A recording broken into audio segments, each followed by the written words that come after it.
Hello guys, do you know anybody that is struggling with weight loss and exercise is not working for them, dieting is not working? All right, some people even go as far as getting a surgery called gastric sleeve surgery, where the doctors will open their stomach and reduce the size of their stomach so that they get satisfied when they eat little. Guess what? Those people, after some years, they regain all the weight. This video is going to be important. Let me show you. In this video, I'm going to tell you a practical thing you're going to do that can reduce your weight. At least I will explain the real cause, which many people don't address. Said yes, many patients regain weight after gastric sleeve surgery, with some patients regaining up to 15% of their lost weight after 5 years. You can read more about it. Why? The gastric sleeve surgery is treating the symptom, it's not treating the root cause. It's not treating the root cause. So in this video, I'm going to explain part of the root causes that nobody talks about. Now, this is one of the root causes, if not the highest cause of weight gain. And this also affects people that are slim, that they can't gain weight. No matter what they do, they're trying to add weight, but no weight. But look at this. Some studies have linked imbalances in the gut microbiota to obesity. What is your gut? Your intestines. You know, in the past videos, I've told you that your brain is a part of your intestine. The way you have small intestine, large intestine, the next one now is your brain. Your brain is your third intestine, because your intestines houses a lot of bacteria, at least 10 billion more bacteria than the cells in your whole body. All right? And these are foreign organisms. Some of them are good, some of them are bad. Some of them are good in certain quantities. When they are too big, they become bad. When they are too small, they become bad. You get what I'm saying? So there has to be a certain balance. Now, these bacteria are the ones that give you desires, cravings. They are found bacteria that make people emotional. Like when people are watching movies, they start crying. People that cry have a certain bacteria in their body that makes them emotional. So these things communicate to your brain, telling your brain what to do. All that time you're having sugar cravings, you're feeling unsatisfied, you're having yearnings to eat more, it's something in your stomach. They also found more. So let me just read this and I'll show you more. These include bacteria that are and archaea, such as, you see, this one, that one, that one, that one, that one, that one, that one. You see, these key ones, all right, are associated with different, they do different things to make you gain weight. All right. Now, some of them give you cravings. They make you hungrier. All right. Some of them does something interesting. Look at this. This is an interesting one. It's called Selenomonas noxia, or S. noxia. That's what it's called. S. noxia. It's a gram-negative bacterium that has been linked to poor health outcomes, including obesity. All right. Obesity is not the only thing it causes, but it's found in people's mouth and in the gut. So scientists found out that when they told lots of women to spit into a bottle and they tested the spit, they could tell which of the women were obese, overweight, from testing how much of this bacteria is in their spittle. Bro, so this bacteria, if it makes up to 1% of the total bacteria in your mouth, you know your mouth has a lot of bacteria. Many of them are good, sometimes some of them are bad, like the ones that cause you toothache is a bacteria. They not tell you. I'm going to make a separate video on that. Toothache, all those problem with your teeth, they have to pull your teeth, drill it, is infection.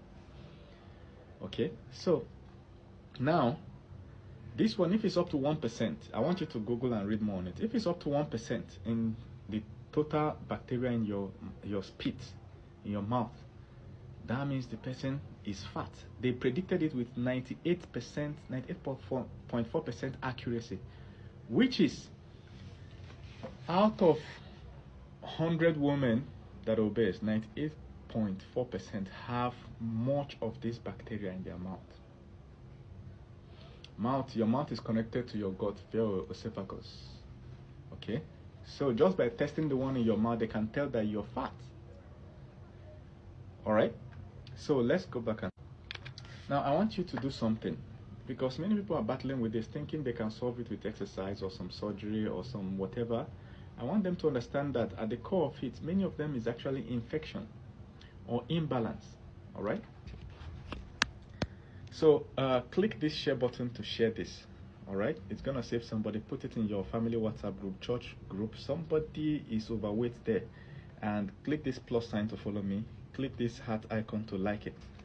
All right, so let's read this. It says some studies have also linked these bacteria to obesity in adults and children. So when you see children that are fat, it's not because they are feeding them too much. Oh. If you eat too much, your body has the knowledge of how to balance out, clear out most of the things you eat, so you become the same weight in general, in quote, of course.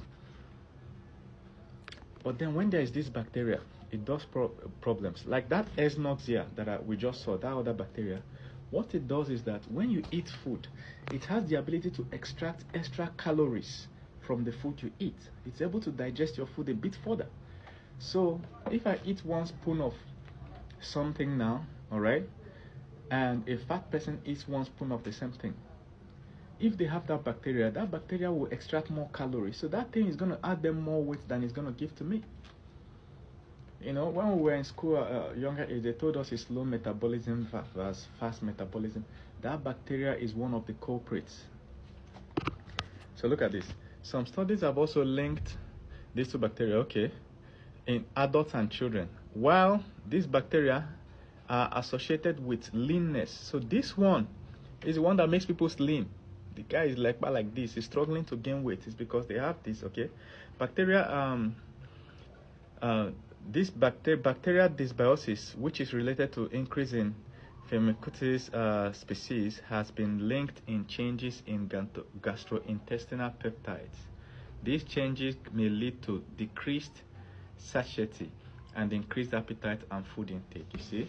So this one, when it is not balanced, okay, when the balance is off, it will make you to eat more. Have you ever seen some of these people eating? Jeez.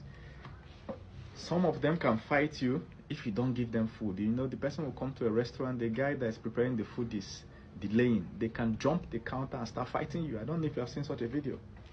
Something inside them is triggering. All right, there is no control, and so on. You can read more, right? So this is the proof of what I told you earlier. Noxia, that's Esnoxia. First of all, you know that this is a government website, so I'm not making this. This is not a random blog. This is a US government website. It says this Noxia greater than 1%. When Esnoxia was considered as a diagnostic for overweight, it correctly identified 98%. So they don't need to see you to tell that you're overweight. So there are other bacteria that are associated with this, like Christensenella and some. So they have found a handful of bacteria that does certain things in your stomach that causes your brain to have cravings and eat more in different ways. All right. So that's how you see people go to the gym and do exercise, run every day, and the person is still overweight. Why? Whenever they are done, the bacteria will give them mad cravings. Or whenever they are done, when they eat the normal food, that bacteria will extract more nutrients than required. So talk with your doctor, discuss some of these things, and know whether there is a remedy. I am not a medical practitioner, so this is not even a medical advice, okay? I have to put it as a caveat. But personally, I like to think that if a bacteria is causing something, the treatment is going to be antibiotics, right? I like to think that maybe there's a special antibiotics that can target some of these bacteria and eliminate them, you know, or at least reduce their population. But think about it. Fasting does a magic. Fasting, the 100% sure way of losing weight, because the reason you are gaining weight is because you are eating more.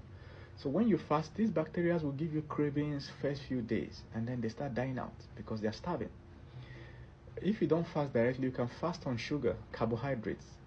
So if you switch to an all-meat diet for a month or two, you regulate their population in your body, all right? Because all-meat diet is going to cut out all carbs, all carbohydrates. I'm talking about yam, gari, fufu, eba, all the pasta that you eat, all the sugary drinks, cut them, all of them out. Switch to meat. So first 3 days you're going to struggle with it, but after that you'll see your weight start coming down. So it's not just about exercise all the time. Exercise just gives you muscle, you know, and it makes your brain sharp, makes you breathe in more air. But bro, If the thing is still inside, whenever you're done with your exercise, it